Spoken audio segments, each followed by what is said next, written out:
गांव के पास एक घना जंगल था जिसे लोग भूल भुलिया जंगल कहते थे। कहते हैं कि वहां जो भी गया वो या तो वापस नहीं लौटा या फिर अगर लौटा भी तो वो पागल हो चुका था। इस जंगल के पास कोई नहीं जाता था, लेकिन गांव के तीन दोस्तों राजू, दीपक और सुरेश को इस पर यकीन नहीं था। एक रात जब पूरा गांव सो रहा था, तीनों ने तय किया कि वे इस जंगल में जाकर सच का पता लगाएंगे। दीपक ने कहा, लोग बेवजह डरते हैं, वहां कुछ नहीं है, सब अफवाहें हैं। राजू ने सहमति जताई और सुरेश थोड़ी झिझक के बाद तैयार हो गया।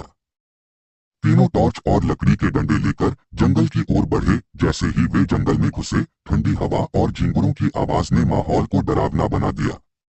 कुछ दूर चलने के बाद उन्हें एक पुरानी टूटी फूटी झोपड़ी दिखाई दी। दीपक ने झोपड़ी के अंदर झांकते हुए कहा, देखो ये तो बहुत पुरानी लगती है, शायद किसी लकड़हारे की हो। लेकिन सुरेश को वहां अजीब सी गंध आई, जैसे कुछ सड़ा हुआ हो। झोपड़ी से थोड़ा आगे बढ़ने पर तीनों को एक टूटा हुआ कुआं दिखा। कुएं से किसी के रोने की आवाज आ रही थी।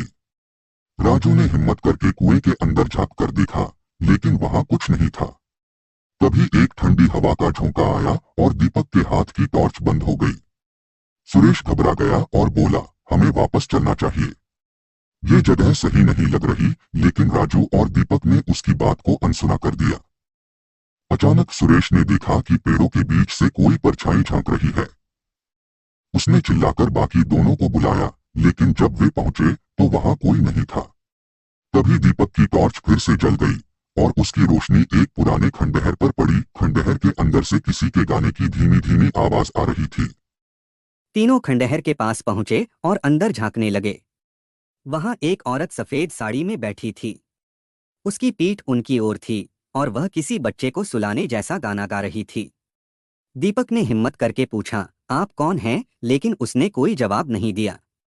जब उन्होंने पास जाकर उसे छूने की कोशिश की तो वह औरत पलटी और उसकी आंखें खून से लाल थीं।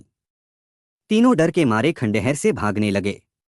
सुरेश ने रास्ते में गिरकर चिल्लाया, मुझे बचाओ। लेकिन राजू और दीपक ने पीछे मुड़कर देखा तो सुरेश गायब था। चारों ओर अजीब सी आवाजें आने लगीं, कभी बच्चे के रोने की, कभी औरत के चिल्लाने की।